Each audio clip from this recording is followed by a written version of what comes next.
Picture it. Little Timmy went to go see a wrestling show with his dad. It's the first time he went to a wrestling show. He found out what we call a table match was happening in the main event. The wrestler sets up the table. His opponent is down on the ground after taking a devastating move. He picks him up and puts him on the table. What's this? He's going up to the top rope. He's looking around the crowd. Everybody's cheering him on. This man's going to jump. This man jumps off the apron onto the table. The table doesn't break. So what does he do? He gets back up to the top and jumps again. Still didn't break. He did it 2 more times. That is what we call a wrestling show. I am the table. Today, we have an amazing guest. I'm glad he's able to join us again. My good friend, you all know him and love him, Java the Hero. Hi. How you doing, Java? Good. You let me out. Great. You were in a cold dungeon to the Heatseat. Get warm, buddy. Yeah, you gave me this hoodie. Yeah, good. He'd make me wear his clothes. Oh, well, I mean, he's clothing you. I don't know what you're forced to wear in the dungeon. I don't want to talk about it. All right. Well, maybe this will get your mind off. We're here to talk about some wrestling tropes. I'll give you a few couple of them, 3 to 4, give or take. We'll see how it goes, and then I will let you pick one at the end that we might want to talk about. Okay. I guess we can start off with the first trope, which is the what we call the. Let's start easy. Let's start about the easily distracted referee. This is the trope in wrestling where the referee will get distracted by any little thing, whether it be outside interference, whether it be sometimes even somebody in the crowd, in like local shows. Well, they get distracted, giving the match unsupervision, to where anything could happen and the referee will not call it. I do actually like that because referees they're that bridge in wrestling. Right. Okay. So if the story dictates that they need to be distracted for some shenanigans to happen, then he has to be easily distracted. Because if he was straightforward with his job, then he would never get distracted. So we never have these funky finishes. Mm-hmm. What I don't like about the easily distracted ref is sometimes whatever thing's going on is literally right next to him. So I like the easily distracted ref, but it should the shenanigans should happen on the other side of it. Interesting. Okay. So maybe don't make it so obvious. Fair. Okay. We can move on to the next trope here, which is what a lot of people like to call, well, a lot of businesses use it, called the 3-month. I'm not familiar with the 3-month rule. The 3-month rule is basically, let's say you have a storyline where 2 wrestlers are having a blood feud. They hate each other's guts or whatever.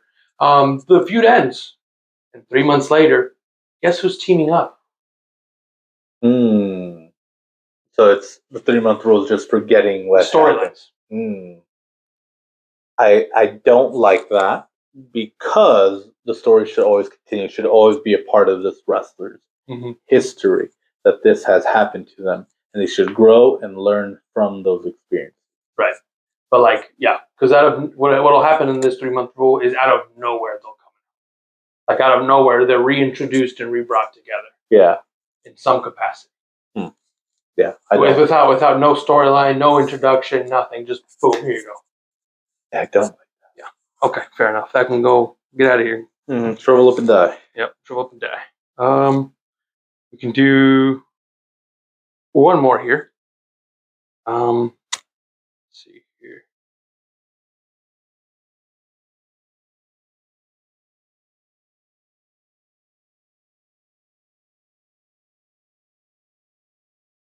How do you feel about the human hammer throw? These are moves like the big swing, where they will use a body part or something, or even while they have them on their shoulders in the fireman's carry, doing the spin until they make them dizzy. This is, I know it's very old school and whatnot, but what do you think about that? Like, should it stay? Could we do without it? I think it depends on the wrestler. Okay. The best person that I've seen do this is Claudio. Right. Claudio is a great example of how to do it proper. Okay. But then you've seen like Tyler Bate.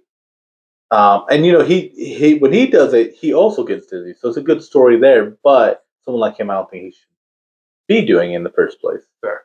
Fair. Overall, I think we can keep it. Okay. I don't mind the trope too much. Fair. Fair. Okay. We can definitely keep that. We'll do one more, and then I'll definitely move on to maybe a trope you might be thinking of. But the bicep kiss, the taunt where it's fine if you're actually muscular. There's a lot of guys that do it, and they're nah. But if you have a good physique, if you're like MJF now, perfect. MJF beginning of AEW, no. Brian Cage, yes. Those guys, perfect. But not everyone. If you have to have a bicep to kiss to make the taunt work. Fair. Exactly. Fair. Oh, I understand. Now, we talked to a few couple of them. Is there any hot take or trope that you personally feel like maybe we need to discuss?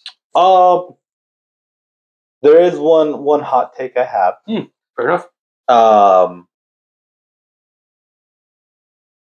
The older wrestlers always have complained for a bit. A perfect example is Undertaker, and I love Undertaker, but he's a prime example of what's wrong of why I disagree with this. Of wrestlers, they have it easier now, right? But that's okay.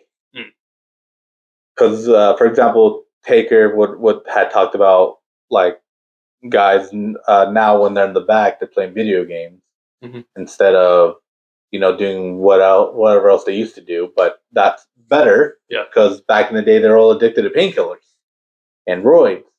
Now we have a healthier environment, and back in the day, we Dark Side of the Ring. If you haven't seen episode 2 of the what it's the family, the Graham family. Eddie Graham would literally, when someone wanted to get trained, he would hurt them. He'd have other wrestlers hurt them, and if the other wrestlers didn't, he would punish those wrestlers. Like he told the wrestler, if that guy's not bloody by when you come back, like you're off the show. Like that's not a good way to live. This industry is tough. Yeah. Wrestling is tough. Should you be tough to be in wrestling? Yes, but you don't have to be an asshole about it. Help the other guys. Help the other guys grow and learn. Because if you stop the next generation, then wrestling just dies. Yeah. So that's my take. Fair. Wow. An interesting one. Well, everybody, first of all, thank you, Java, for joining us here today. I'm glad we let you out. Appreciate your time here today. Viewers, everybody, make sure you like, share, and subscribe. Let us know as well if you have any hot takes of your own that you'd like to share. Or maybe you'd like to give us the other side of the story, because there's always another side of the coin there for everybody. All right. Thank you again. And remember, that check bounces. So do you. Take care.